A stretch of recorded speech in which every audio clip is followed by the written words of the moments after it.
చట్టం అనేది తన పని తను చేసుకుంటుంది. ఆయనకు వీటి గురించి ఆలోచించాల్సిన పని లేదు, అభివృద్ధి గురించి ఆలోచించాలి. చంద్రబాబు నాయుడు గారికి ప్రజల వెంట ఎప్పుడు ఉంటూనే ఉంటారు, ప్రజలు కూడా ఆయన వెంట ఉంటారు. కార్యకర్తలు మీరు కాస్త తగ్గి ఉండండి, పర్లేదు. వాళ్ళు ఏమైనా అనుకుంటే వదిలేయండి. వాళ్ళను ఏ డైవర్ట్ అనేది చేసుకోమని, వాళ్ళ ఇల్లు కాల్చుకోమని, లేకపోతే వాళ్ళ ఒంటిగా నింపు పెట్టుకోమని, అది వాళ్ళ ఇష్టం, మనకు సంబంధం లేదు. మనం చంద్రబాబు నాయుడు గారి వెంట ఉందాము, ఆయన చేసే అభివృద్ధిలో మనం పాలు పంచుకుందాం. ఓకే సార్, అట్లాగే టీడీపీ కార్యకర్తలు చేశారు. టీడీపీ మీద టీడీపీ పార్టీ గురించి మాట్లాడకుండా ప్రతి ఒక్కళ్ళు కుల రాజకీయం లేపుతున్నారు. అక్కడ దేనికని అంటారు? డైవర్ట్ చేయడానికన్నా, అంతే, ఏం లేదు. ఇప్పుడు లడ్డూ విషయం అనేది చాలా పెద్ద ఇష్యూ. అది మనది హిందూ సనాతన ధర్మం, దేశం మొత్తంలో అతిపెద్ద ధర్మం అది. చాలా ప్రజలు అంటే దాదాపుగా 78% వాళ్ళు హిందువులే ఉన్నారు. వాళ్ళందరి గురించి ఆలోచించకుండా జగన్మోహన్ రెడ్డి గారు చేసిన అతి నీచమైన చర్య ఇది. ఆ నీచమైన చర్య చేసిన వాడు తను ఆ ఆలోచన ఉంది కాబట్టి తన భార్య మొక్కుకుంటే తిరుపతి సెట్టింగ్ అనేది ఇంటి దగ్గర వేసుకున్నాడు, కానీ తిరుపతికి వెళ్ళలేదు. అంతటి నీచుడు అన్నట్టు. తాను ఆలోచించుకోవాలి. తనందరూ తాను పెళ్ళేసి నా ద్వారా తప్పు జరిగింది అని చెప్పి అనుకుంటే కనీసం శిక్ష తక్కువ అవుతుంది. ఇది అనేది ఎట్లా ఖచ్చితంగా ప్రూవ్ అవుతుంది. ప్రూవ్ అయ్యేదాన్ని కూడా ఇంకా తను పట్టుకొని వేలాడుతున్నాడు. నేను ఇలానే చేశాను, నేను ఇలానే ఉంటాను, నేను మౌనార్కుని అని చెప్పేసి ప్రవర్తిస్తున్నాడు. ఆ వ్యవహార శైలి ఆయన మార్చుకోవాలి, ఆయన కార్యకర్తలు కూడా మారాలి. నిజాలు చూడడం నేర్చుకోండి. మీ సెల్ ఫోన్లో గూగుల్ అని చెప్పేసి ఉంది, గూగుల్ని అడగండి. గూగుల్ చెప్తుంది ఏది నిజం ఏది అబద్ధం అని చెప్పేసి. మీ నాయకుడు చెప్పాడు కదా అని చెప్పి తప్పుడు అడుగు వేయకండి. ఓకే సార్, అట్లాగే జగన్మోహన్ రెడ్డి గారు మొదలు పెట్టిన సుబ్బారెడ్డి గారు, వైవి సుబ్బారెడ్డి గారు, అట్లాగే మిగతా భూపాల్ రెడ్డి గారు, వాళ్ళందరి మీద క్రిస్టియన్స్ మచ్చ ఉంది. మరి అట్లాంటి వాళ్ళని టీటీడీలో ఎలా అనుమతిస్తారు? ఎలాంటి చర్యలు తీసుకోకుంటారు?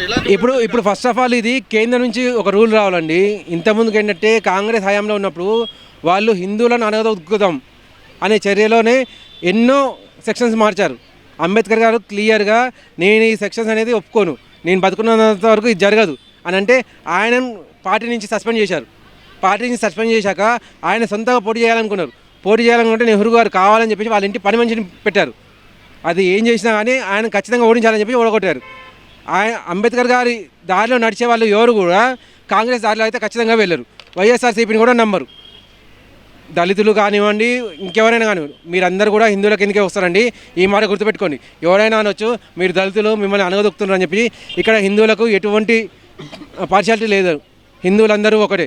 అది బ్రాహ్మణుడు కానీ, నాయుడు కానివ్వండి, లేక మాదిగ కానివ్వండి, మనం అంతా ఒకటే. ఈ మాట మాత్రం గుర్తుపెట్టుకోండి. ఎవరైనా కానీ తిరుపతిలో వెళ్ళడానికి హక్కు ఉంది. ఇప్పుడు మాట్లాడుతుంది కేంద్ర ప్రభుత్వం కూడా అన్య మతస్థులు, హిందువులు కానివారు మాత్రమే. మనం అందరం హిందువులము, మనం కలిసికట్టుగా ఉందాం. వీళ్ళు కుల మతాలు చేయనివ్వండి, మత రాజకీయాలు చేయండి, ఇంకేమైనా చేయనివ్వండి, మనం కలిసికట్టుగా ఉందాం.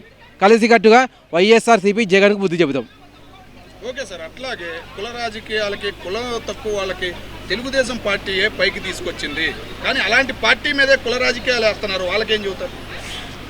అనాలోచిత తెలివి తక్కువ తనం అన్నట్టు ఇది. వాళ్ళు ఏమనుకుంటారంటే మేము చెప్తే ప్రజలు వినే స్థితిలోనే ఉన్నారని చెప్పేసి అనుకుంటారు. కానీ వాళ్ళకి తెలీదు ప్రజలు వినే స్థితిలో కాదు, చెప్పు తీసుకొని కొట్టే స్థితిలో ఉన్నారని చెప్పేసి. నిన్న జోగు రమేష్ ఇల్లు కాలబెడితే స్పాట్లో విలేకరు చెప్తున్నాడు వాళ్ళ కార్యకర్తలే అంటపెడుతున్నారని చూడండి అని చెప్పేసి. అంత నిజం బయటకు వచ్చింది. అంటే నిజం చూడడం అనేది ఓన్లీ కార్యకర్తలు విలేకరులు చూపించడమే కాదు, ప్రజలు కూడా చూస్తూనే ఉన్నారు. వెంటనే నిజాలు తెలుసుకుంటున్నారు. మీరు మారండి. ప్రజలు అనేది మీరు చెప్పే మాటలు వినేటట్లు లేరు. వాళ్ళు కూడా తెలివిని తెచ్చుకున్నారు, తెలివిలో బతుకుతున్నారు.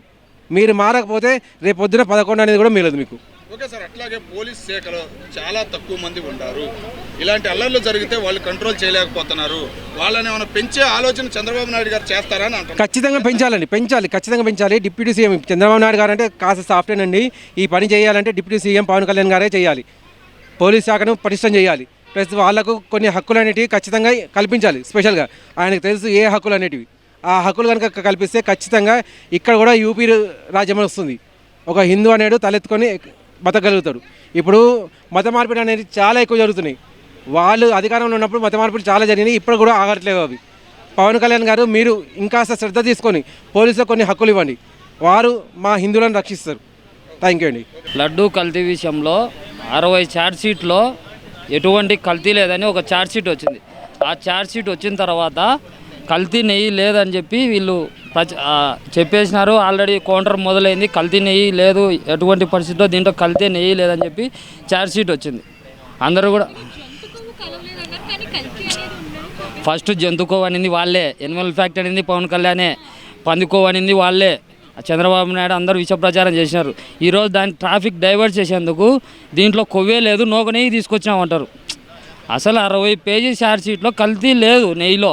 అటువంటి కల్తీ లేని నెయ్యిలో ఒక దాని గుంటూరుకు సంబంధించిన ఒక కాన్స్టిట్యున్సీలో ఒక సెంటర్లో ఫ్లెక్సీ కట్టారు. లడ్డూ విషయంలో జగన్మోహన్ రెడ్డి గారు కల్తీ చేశారని చెప్పి ప్రేక్ ప్రచారం చేసి ఒక కటౌట్ కట్టారు. ఆ కటౌట్ కడితే ఆయన అక్కడికి వెళ్ళాడు. ఆయన అక్కడికి వెళ్ళి ఇదే మీడియా సమక్షంలో ఆయన ఒకటే మాట అన్నాడు, మీరు గౌరవంగా ఈ ఫ్లెక్సీ తీసే బాగుంటుంది, మాకు కొంచెం సంస్కారం ఉంది, మేము తీసేయమన్నాడు. ఆడ ప్రెస్ మీట్ పెట్టి వచ్చిన తర్వాత కర్రలు రాడ్లు పట్టుకొని మొత్తం వీడియోస్ కనిపిస్తాయి. వాళ్ళే ఆయన వస్తున్న ఒక వేలో కర్రలు రాడ్లు తీసుకొని ఒక లేడీ, ఆమె వయసు కూడా చాలా, మీడియాలో ఆయన ఏమనలేదు. ఆయన స్పష్టంగా ఒకటే చెప్పారు, ఇది కరెక్ట్ అయిన పద్ధతి కాదు, ఛార్జ్ షీట్లో కల్తీ అప్పుడు కాదు బూల్తారు. ఫస్ట్ స్టార్టింగ్ చెప్తున్నా నేను, స్టార్టింగ్లో ఆయన ప్రెస్ మీట్ పెట్టిన తర్వాత ఆయన బయలుదేరిన తర్వాత వీళ్ళు కర్రలు రాడ్లు తీసుకొని ఉన్నారు, కర్రలు రాడ్లు తీసుకొని రెడీగా ఉన్నారు. అవి న్యూస్లో అన్ని చోట్ల వచ్చాయి. వస్తున్న సమయంలో ఒక లేడీ ఆమెను కూడా తిట్టుకుంటూ వచ్చింది. ఆడ ఈయన చుట్టూ పంగడించారు. ఆ వైపులో ఆయన ఒక పాజిటివ్లో నేను అన్నానని ఆయన అంటున్నాడు. ఒక పాజిటివ్లో ఆ సిచ్యువేషన్లో నేను అనాల్సి వచ్చింది, నేను అనకూడదు, ఆ పదం వాడకూడదు, నేను అనాల్సి వచ్చింది అని ఆయన ఒప్పుకున్నాడు. ఆయన ఒప్పుకున్న తర్వాత ఫస్ట్ స్టార్టింగ్ గొడవ పెట్టింది ఎవరు? వీళ్ళే కదా. మళ్ళీ వీళ్ళే గొడవ పెట్టి దాని అమ్మటి అనిన దానికి తీసుకొని వచ్చి వాళ్ళ ఇంటిపైన దాడి చేసి కార్లు కొట్టి కార్లు ధ్వంసం చేసి ఈరోజు సరౌండింగ్స్లో ఒక పోలీస్ ఆఫీసర్స్ కూడా సరైన స్పందన లేకుండా వాళ్ళ ఇంటిపైన దాడి జరిగితే అదే వ్యక్తిలో ఒక పని మనుషులు ఉంటాడు, ఒక డ్రైవర్ ఉంటారు, వాళ్ళ ప్రాణరక్షణ వాళ్ళు ఎవరు లేక చనిపోయింది. ఉంటే ఏంది పరిస్థితి? సామాన్యుడే కదా చనిపోయేది. అమ్మటికి ఏమవుతుంది? ఏం కాదు, వాళ్ళ ఇంట్లో వాళ్ళకే ప్రమాదం జరుగుతుంది. వాళ్ళు చేసిన దాడులు తీవ్రంగా అట్టున్నాయి, అంత దారుణంగా ఉన్నాయి. కార్లను వలగొట్టడం, పూలకుండీలు వలగొట్టడము, ఇంట్లో పోవడము, ఎంత దౌర్జన్యం. నిజంగా ఇది లా అండ్ ఆర్డర్ ఎక్కడ పోయిందంటే ఏం లేదు లా అండ్ ఆర్డర్. ఈరోజు మాజీ మంత్రికే రక్షణ లేదు, సామాన్యునికి ఏముంటుంది రక్షణ? ఇది నిజంగా ఏపీలో చాలా దారుణం. ఇది మొదలవుతానే విడుదల రజనీ గారు ఆమె ఒక వేలో పోతుంటే ఒక లేడీని కూడా అడ్డుకున్నారు. ఆమెను కూడా అడ్డుకోవడం, ఆమెను కూడా చాలా రంజాబ్ ఆడ రచ్చరచ్చ చేసి చాలా చేస్తున్నారు. వీళ్ళంతా ఈ ట్రాఫిక్ డైవర్షన్ చేసేందుకు ఎవరు మాట్లాడడానికి రాకూడదు. వైఎస్ఆర్ పార్టీ క్యాడర్ని దెబ్బతీయాలా, వైఎస్ఆర్ పార్టీని లేకుండా చేయాలా, ఎవడు కూడా మాట్లాడడానికి ముందుకు రాకూడదు అనేది వీళ్ళ ప్రయత్నం. ఎందుకు జగన్మోహన్ రెడ్డి మనుషులకు అంత ఆశ తమాషాగా ఆయన అభిమానులు ఉండరు, ఖచ్చితంగా రియాక్ట్ అవుతారు. ఆడికి ఖచ్చితంగా ఇప్పుడు ఆగిపోయిన ఫ్యాక్షన్ను తెరలేపారు. ఇప్పుడున్న ప్రభుత్వము ఎప్పటి నుంచో ఆగిపోయిన ఫ్యాక్షను మహానుభావులు ఫ్యాక్షన్ ఆపితే నీళ్లు చల్లి ఈరోజు ఫ్యాక్షన్ స్టార్ట్ చేస్తున్నారు ఏపీలో.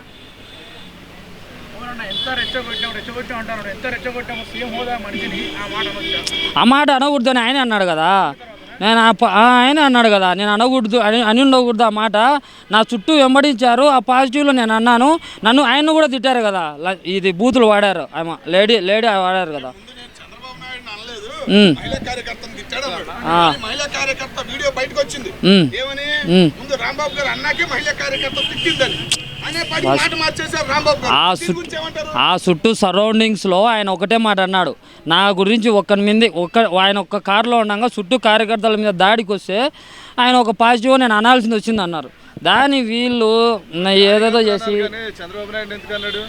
కార్యకర్తలు అనాలి కదా. ఆయన అన్నాడు కదా, నేను ఆ మాట అనకూడదు, నేను అన్నాడు. అనిన తర్వాత ఏముంది? అన్నాడు ఫస్ట్ రెచ్చగొట్టి వీళ్ళు ఏమనుకుంటే ఆయన అన్నాడు కదా, వీళ్ళు చుట్టూ దాడులకు దిగకపోతే ఆయన ఏం మాట్లాడాడు కదా, ఆయన కొద్ది ఆయన వెళ్ళేవాడు కదా, ఏముంది? ఏం జరగదు. దీన్ని ఆల్రెడీ క్రియేట్ చేసినారు బాగా అందరినీ భయపెట్టాలని. వాళ్ళని ఎవరైనా వాళ్ళు అనేదానికి కరెక్ట్ అంటేనే, వాళ్ళు అనేదానికి అంతకు ఓకే అంటేనే వాళ్ళు సరే అంటారు. వాళ్ళని ప్రశ్నించితే ఏమన్నారు? పోలీస్ స్టేషన్ కి వెళ్ళొచ్చు కదా, వార్నింగ్ ఇచ్చి మళ్ళీ అదే టైంకి రాంబాబు గారు రాకపోదు, పోలీస్ స్టేషన్ కి వెళ్ళి ఒక కేసు పెట్టి ఒక ఫైల్ అనేది చేయొచ్చు కదా, పోలీసులకు విలువివ్వచ్చు కదా. ఎందుకని విలువివ్వలేదు రాంబాబు గారు? ఫ్లెక్సీలు పెట్టి వాళ్ళు పోతున్నారు. పోలీసులకు అవన్నీ వాళ్ళు ఇప్పుడు పోలీసులు అన్నీ అక్కడనే ఉన్నారు కదా, అది ఒక టౌనే కదా, ఏం జరిగే తెలియదా? ఎవరు కేసు పెట్టలేదంటే ఆయన ఒకటే ఇది రాంగ్ ఫ్లెక్స్ చేశారని కేసు అనే ఆలోచన ఆయనకు వచ్చిందో రాలేదో నాకు తెలియదు. ఇది పద్ధతి కాదన్నాడు. ఇది పద్ధతి కాదు, తీసేయండి అన్నాడు గౌరవంగా. వీళ్ళు తీసేయచ్చు కదా, ఎందుకు తీసేయలే? తీసేయండి అన్నాడు, వీడియోలు కూడా ఉన్నాయి. మీరు గౌరవంగా తీసేయండి అన్నాడు. మేము చించాలంటే మాకు టైం పట్టదు, మేము చించము, మాకు సంస్కారం ఉంది, మీరే తీసేయండి గౌరవంగా అని చెప్పేసి పోయిన తర్వాత రాడ్లు కర్రలు తీసుకొని వస్తారు. గొడవలు చేయడం అంతా నేర్పింది మీ గవర్నమెంట్లోనే ఎవరు అంటున్నారు. దాని ఎవరు గురించి ఏమంటారు? ఆ? ఏంది 2019 నుంచి 2024 దాకా మాకు నేర్పారు, ఆ. అందుకని మేము చేయాల్సి వస్తుందని అంటున్నారు. దాని గురించి మీరేమంటారు? నేర్పించినారా మా వాళ్ళ? ఎక్కడైనా దాడులు జరిగినాయా వైసీపీ హయాంలో? ఏడ జరిగినాయి? ఏడ జరిగినాయి చెప్పు, ఏడ జరిగినాయి చెప్పు, ఏడ జరిగి ఇప్పుడు ఈ రకంగా ఏడ జరిగినాయి, ఈ రకంగా ఎక్కడ జరిగినాయి, ఈ రకంగా పద్ధతి. ఇప్పుడు ఏదైనా ఉంటే వాళ్ళ కుటుంబాల పరంగా ఆ పరంగా జరిగింటాయి. దాని రాజకీయం నువ్వు ఎట్ట చేస్తావు? ఇది రాజకీయం. ఇది ఈరోజు ఆయన ఫ్లెక్సీ చించమన్నారు, వీళ్ళు చించలే, దానిపైన వీళ్ళు స్పందించినారు. ఎట్లా ఉంటావు నువ్వు దానికి? చెప్పు. చెప్పండి అన్న, అదే చెప్పండి. అదే నేను చెప్తున్నా. నువ్వు అన్నావు కదా వైఎస్ఆర్ పార్టీలో రౌడీజం అని. వైఎస్ఆర్ పార్టీలో రౌడీజం ఉంటే, వైఎస్ఆర్ పార్టీలో దౌర్జన్యం ఉంటే, జగన్మోహన్ రెడ్డి గారు రౌడీజం ఫ్యాక్షన్ ఈయన చేసింటే వీళ్ళందరూ రోడ్ల మీద తిరిగే వాళ్ళ అప్పుడు? చెప్పు, దానికి సమాధానం చెప్పు. వైఎస్ఆర్ పార్టీలో ఎంత స్వేచ్ఛని ఇచ్చినాడు జగన్మోహన్ రెడ్డి? సామాన్యునికి రక్షణగా ఉండేది, మహిళలకు రక్షణగా ఉండేది, దిశా చట్టం అనేది ఒక చట్టం ఉండేది. ఎంత రక్షణ ఉండేది వైఎస్ఆర్ పార్టీలో? నువ్వు ఊరికే రక్షణ లేదంటే ఎట్టబ్బాయిడా? ఇప్పుడు దిశా చట్టం ఉన్నదే లేదా? పోలీసులు ఉన్నారా లేరా? ఐపీఎస్లో ఎలా చేశారు? డిపార్ట్మెంట్లో డైరెక్ట్ కాల్ చేసి సామాన్యులు మాట్లాడే విధంగా ఎస్పీలతో పెట్టారు, సిద్ధార్థ కానీ అవి కానీ. ఇప్పుడు ఎందుకు పెట్టలేకపోయారు మీరు? దీనికి సమాధానం చెప్పు నువ్వు. చెప్పు. పోలీసులు మీ దానిలో బాగా నలిగిపోయారు, ఇప్పుడే పోలీసులు స్వేచ్ఛగా ఉన్నారు అని అంటున్నారు. దాని గురించి ఏమంటారు? వాళ్ళు చెప్పింది వినాలా పోలీసు వాళ్ళు? వాళ్ళకేం స్వేచ్ఛ లేదు, వాళ్ళ దగ్గర ఏం లేవు. హోమ్ మినిస్టర్ ఫోన్ కొడితే వినాలా, లోకేష్ ఫోన్ కొడితే వినాల్సిందే. వాళ్ళు ఏం చేయలేని పరిస్థితి. మా హయాంలో అట కాదు, వాళ్ళ డ్యూటీలు వాళ్ళు చేసుకుంటూ ఉన్నారు. డ్రోన్లు పెట్టి, వైఎస్ఆర్సీపీ గవర్నమెంట్లో డ్రోన్లు పెట్టి ఎక్కడైనా చుట్టూ సరౌండింగ్స్లో యాక్సిడెంట్ జరుగుతున్నాయని చెప్పి డ్రోన్ విధానం తీసుకొచ్చింది వైఎస్ఆర్సీపీ పార్టీలో. ఎస్పీలో అందుకు డ్రోన్ విధానం తీసుకొచ్చారు, యాక్సిడెంట్ అవుతున్నాయి రోడ్ సైడ్ అని. పోలీస్ వ్యవస్థకు ఒక డ్రోన్లు తీసుకొచ్చింది వైఎస్ఆర్సీపీ గవర్నమెంట్లో. చూడు, ఎంక్వైరీ చేసుకోపోయి.